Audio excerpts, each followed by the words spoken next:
Hi, this is my video number 16, still on the limit of a sequence.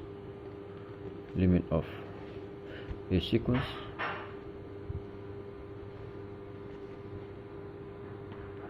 We continue with some more basic theorem. The theorem: if the limit of a sequence, if it exists, is unique. Yeah, the limit of a sequence, if it exists, is unique.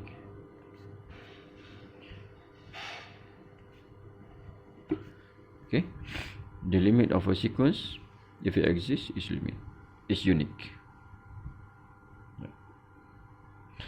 So what does it mean? So it means that if you have a sequence, example, if you have sequence un, let's say this one converts to L1, which is the limit of un is L1, limit of another one is L2.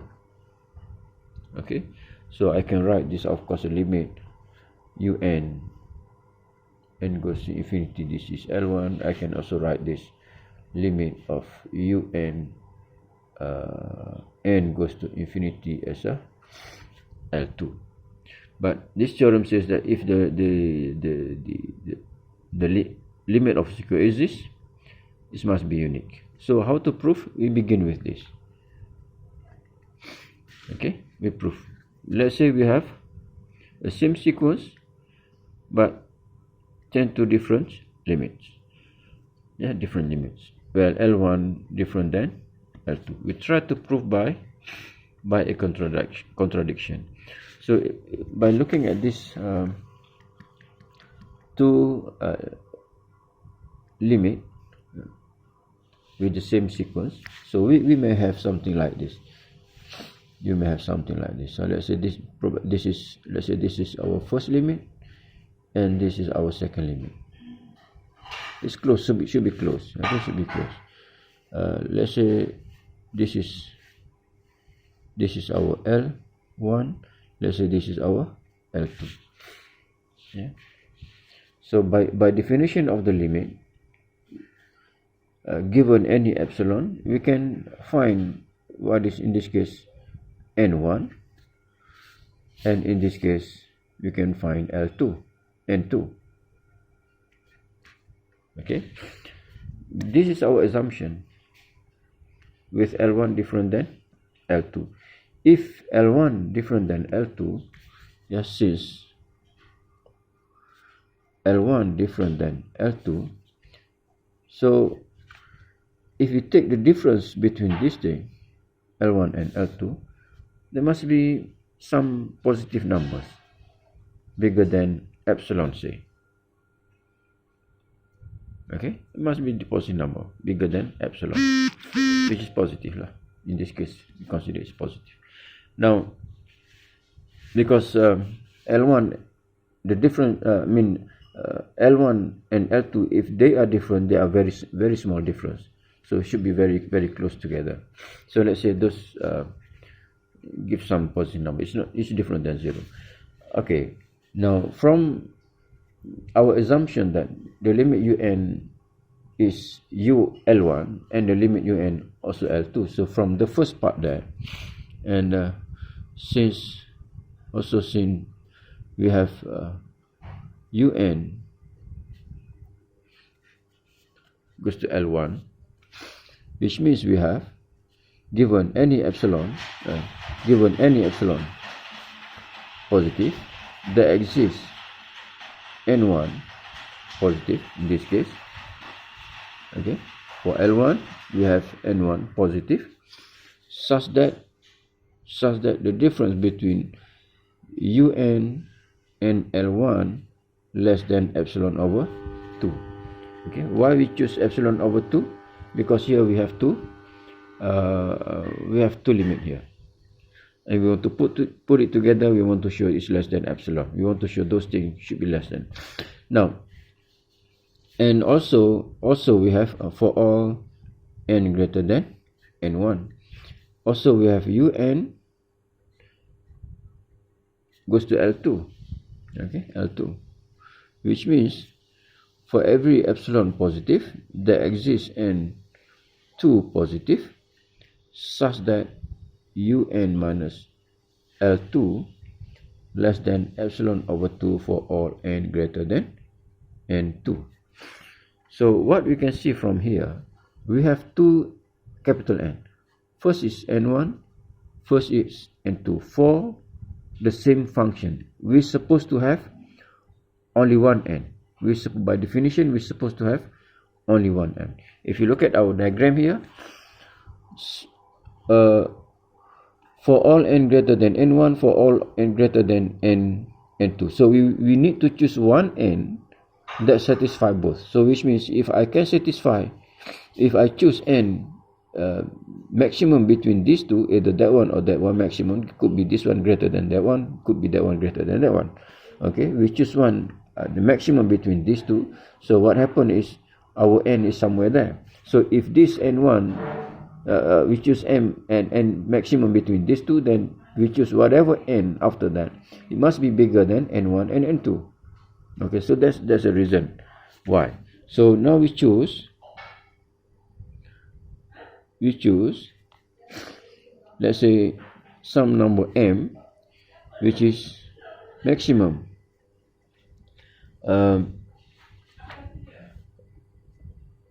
between n1 and n2.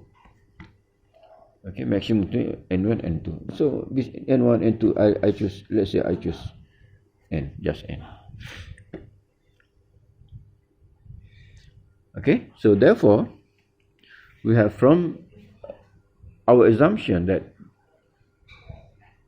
L1 L2 is greater than epsilon, or just make it epsilon, very small number. Okay, make it, this is equal to epsilon. Okay, so we have epsilon L1 minus L2. Okay, I can write this as L1 minus un plus un minus L2. Okay, so I have here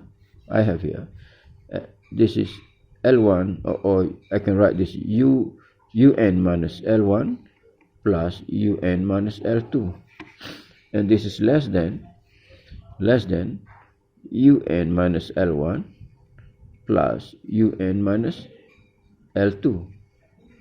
And we know that from the definition of limit that we choose earlier here, the definition of limit we choose un minus L1 less than epsilon over 2, un minus L2 less than epsilon over 2. So which means this part is less than epsilon over 2, this part less than epsilon over 2. So we total up, this is less than epsilon over 2 plus epsilon over 2, that gives us epsilon.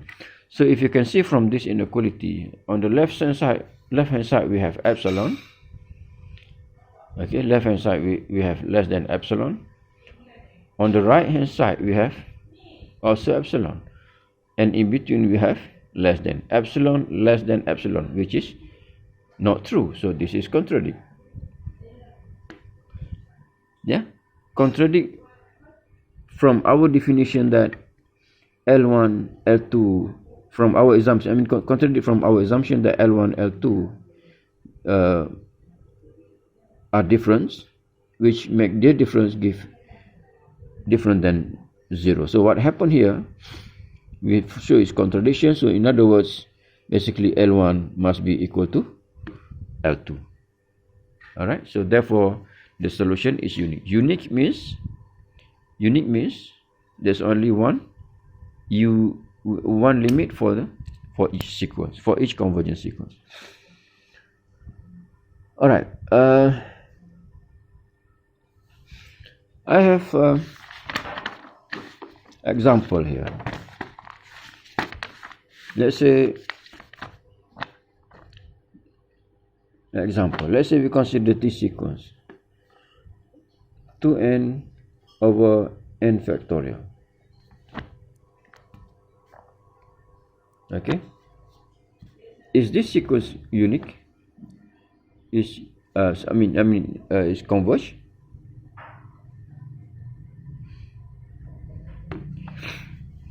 All right, is this sequence converged? That's a question. So in order to show it's converged, from the previous theorem we know that first either the sequence increase or decrease, either increase or decrease monotonically, yeah, un increase or decrease. The second one, un bounded. Bounded means what? Bounded means un must have some number. For increase, decrease, for decrease we have un less than un plus 1.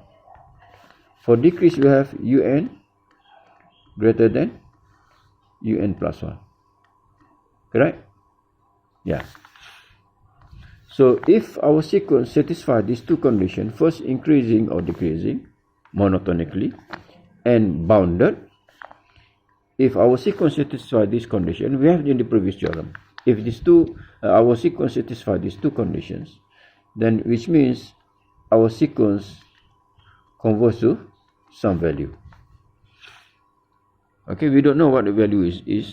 In this case, we don't want to know where does this sequence converge. What we want to know is whether the sequence converge or not. That's all. Where does this sequence converge? That's not important to us. That's not the purpose of our working here now. Now, in order to show whether the sequence converge or diverge, we can check this. If you look at this un plus 1 and un, so we don't know which one. So let's see. So un plus 1 over un, if you take the ratio between those things, so what happened, this is un plus 1, un plus 1, so we have 2n plus 1 over n plus 1 factorial, okay, and divided by un, so we have n plus n factorial over 2n, which give us this. You have you can cancel out those things. If you can see, this is, I can write this is 2n over 2n factorial over this one is n minus 1 n factorial 2n. So you can cancel that with that, you can cancel that with that. So what left is 2 over n plus 1. So it is obvious in this case that n is a growing number, 1, 2, 3, 4, 5, 6, 7, which means this is less than 1. Yeah. So if this less than 1 or equal to 1, when n equal to 1, we have to show that's equal to less than or equal to 1. So in this case, when this is equal to 1, so what we have now, un plus 1 greater than n. So for un plus 1 greater than un, which means you have, for the case we have increasing. So therefore our sequence increasing. Okay, next we need to show boundedness. This is the first. We show the sequence increase or decrease, and we have shown that our sequence increase. Now the second is we need to show either this sequence is converged, is bounded. So for the boundedness, we have absolute of un. This is absolute of 2n over n factorial. N is always positive. The numerator always positive. Denominator is always positive. So I can write this 2n over n factorial.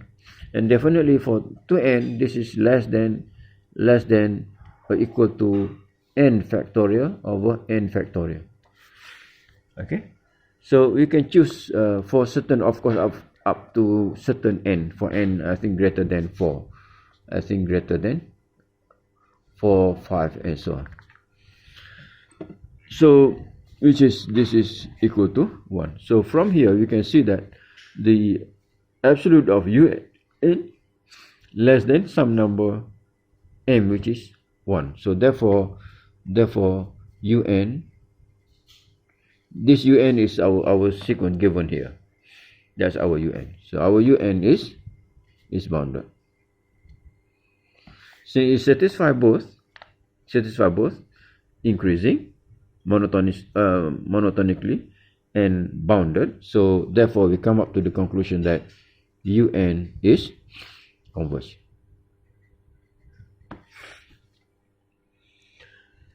Okay.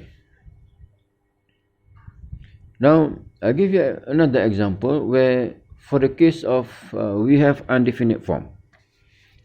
If we have an indefinite form, let's say we have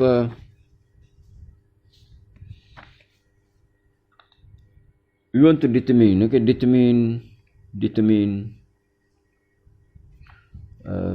whether this sequence n goes to infinity, limit ln n over n exists. Okay, we want to determine whether this limit exists. If you look at this, if n goes to infinity, what happened? We have this part here goes to infinity, that also goes to infinity. So what we have in this case we have infinity over infinity. But remember, n in this case is 1, 2, 3, 4, 5, 6, and we don't have for a natural number, we don't have a particular theorem for undetermined form. Yeah. So for that case, we can define, let's say we define fx is equal to ln x, and we have that, and gx is equal to x. Okay, so what happened now? If we put in this form, we have fx over gx, yeah, and as we take a limit, we have ln x over x. So we have something undefinite form, which is we call it undefinite form. So for this case, we can use what? We can use L'Hopital rule for undetermined form. We can use L'Hopital rule. So thus we may have, you can have those things, limit n goes to infinity, ln n over n. You can differentiate those, we have 1 over n. Differentiate those, we have n. So still limit here. Sorry, this is 1. N goes to infinity, which give us ln n goes to infinity, that give you 0. Okay. Another example. What if you have this sequence, limit 3n cube over e to n goes to infinity. Okay, so if you look at this, as n goes to infinity, numerator we got it goes to infinity, denominator also goes to infinity. Again, we have this kind of form, undetermined form. For that case, we can use L'Hopital rule. So L'Hopital rule says that this is equal to limit n goes to infinity. We differentiate the numerator, 9n squared over, differentiate that, so we have 2e to n. If you take the limit, again it goes to infinity, this goes to infinity. Again we have undefinite form. We can still differentiate this. We have limit n goes to infinity, differentiate that, we have 18, and we have, this is 4e to 2n, and we can carry on. This goes to infinity, that goes to infinity, then we can do differentiate some more, differentiate those things, goes to infinity, differentiate that, you got 18, differentiate that, you got 8e to n. Now you can you can determine the limit. So this is just a constant that goes to infinity, so which means this goes to 0. Okay, so I would like to leave some exercise to you, just a simple exercise. Let's say we want to show that limit n goes to infinity. This is an exercise. Okay, n goes to infinity. Set n, this is equal to 1.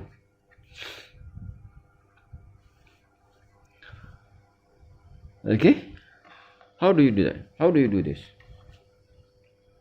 You may define, okay, we may define, let's say we define, I give you hints.